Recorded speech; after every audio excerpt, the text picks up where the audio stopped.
யாருடைய புத்தி மெச்சூராக ஆகவில்லையோ அவர்கள் என்ன நினைக்கிறார்கள்? யார் அரைகுறையாக படித்திருக்கிறார்களோ, பேசிக் நாலேஜை எடுத்திருக்கிறார்களோ, அவர்கள் என்ன நினைக்கிறார்கள்? ஜென்ம ஜென்மங்களாக எதுக்காக அழைத்தார்கள்? அவர்கள் நினைக்கிறார்கள், இதுக்காகத்தான் நாங்கள் அழைத்தோம். அம்மாவின் உடலில் வாருங்கள், வந்து ஞானத்தை சொல்லிவிட்டு சென்று விடுங்கள்.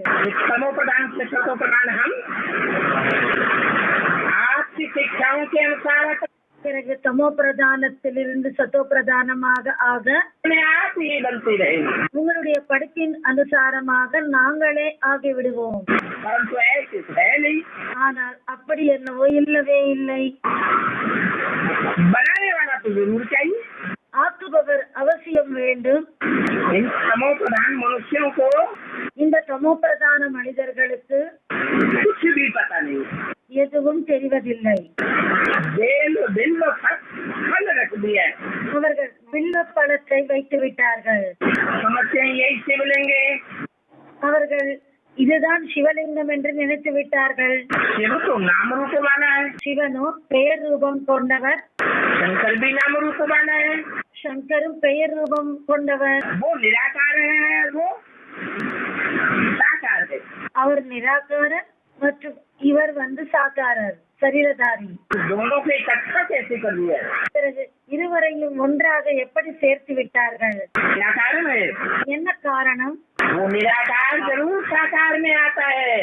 அந்த நிராகாரர் அவசியம் சாக்காரத்துக்குள் வருகிறார்.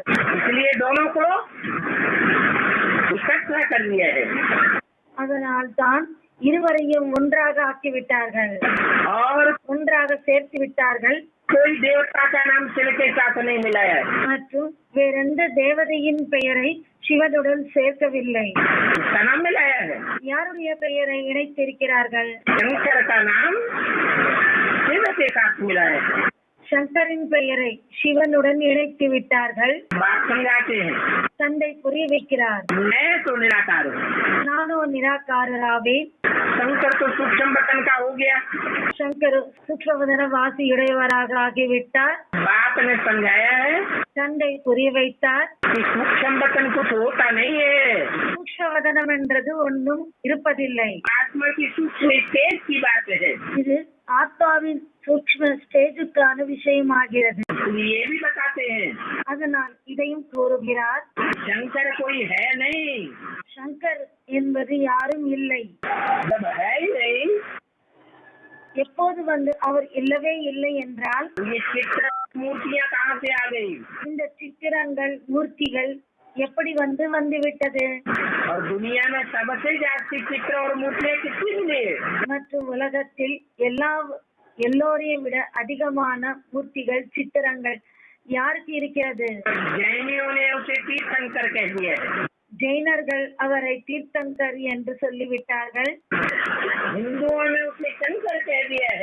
இந்துக்கள் அவரை சங்கர் என்று கூறிவிட்டார்கள். முஸ்லிம்கள் அவரை ஆதம் என்று சொல்கிறார்கள். ஆங்கிலேயர்கள் அவரை ஆடம் என்று சொல்கிறார்கள்.